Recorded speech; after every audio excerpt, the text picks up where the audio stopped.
Everyone আসসালামু আলাইকুম। আশা করি সবাই ভালো আছেন। আলহামদুলিল্লাহ আমিও ভালো আছি। ওয়েলকাম করছি আমার নতুন একটি ব্লগে। আশা করি সবার ভিডিওটা ভালো লাগবে। আজকে আমি আপনাদের সাথে চিকেন ফ্রাই রেসিপি শেয়ার করব।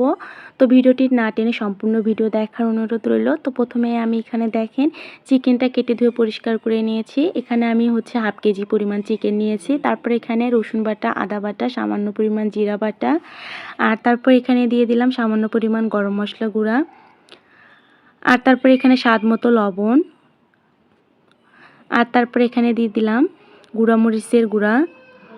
যেহেতু আমরা একটু ঝাল খেতে পছন্দ করি তাই একটু গুঁড়া মরিচটা বেশি দিয়েছি। তারপরে এখানে সয়া সস দিয়ে ভালোভাবে এখন মেখে নেব মাংসটা মশলার সাথে। তো এভাবে সুন্দর মতো যখন মাখানো হবে তো আমি 10 মিনিটের জন্য মাংসটা রেস্টে রেখে দেব। আর তারপরে এখানে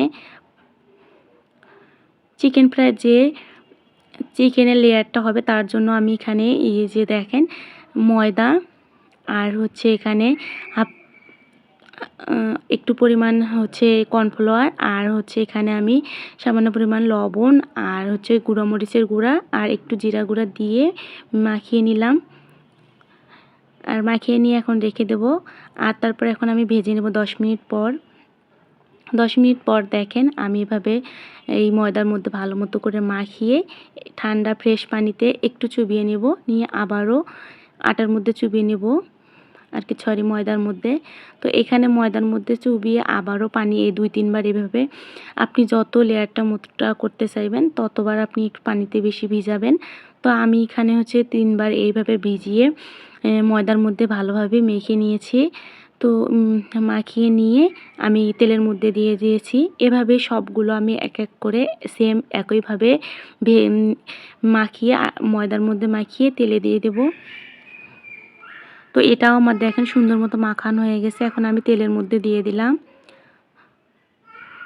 তো আমি আগেরটা একটু উল্টিয়ে দিলাম যাতে করে পুড়ে না যায়।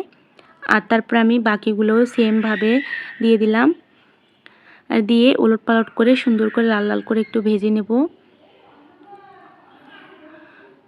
আর লাল লাল হওয়া পর্যন্ত ওয়েট করব।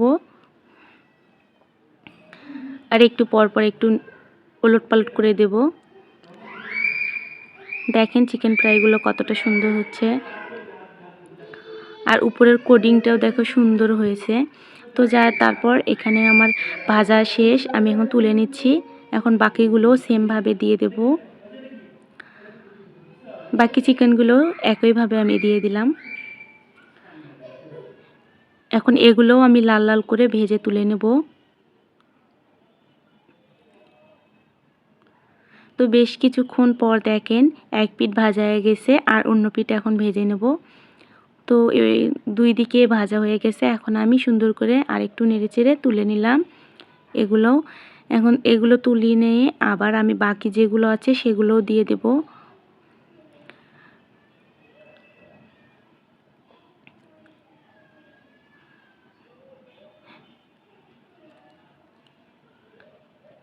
আমার এই যে দেখেন সবগুলো ভাজা সুন্দর মতো হয়ে গেছে। এখন আমার সবগুলো আমি এই যে তুলে নিয়ে নিলাম। আর তারপরে এই যে দেখেন চিকেন ফ্রাই ফাইনাল লুক। সবগুলো দেখেন কতটা সুন্দর মতো ভাজা হয়ে গেছে, আর খেতেও খুবই মজা ছিল। আপনারা চাইলে এভাবে ট্রাই করতে পারবেন। এই পর্যন্ত, আল্লাহ হাফেজ।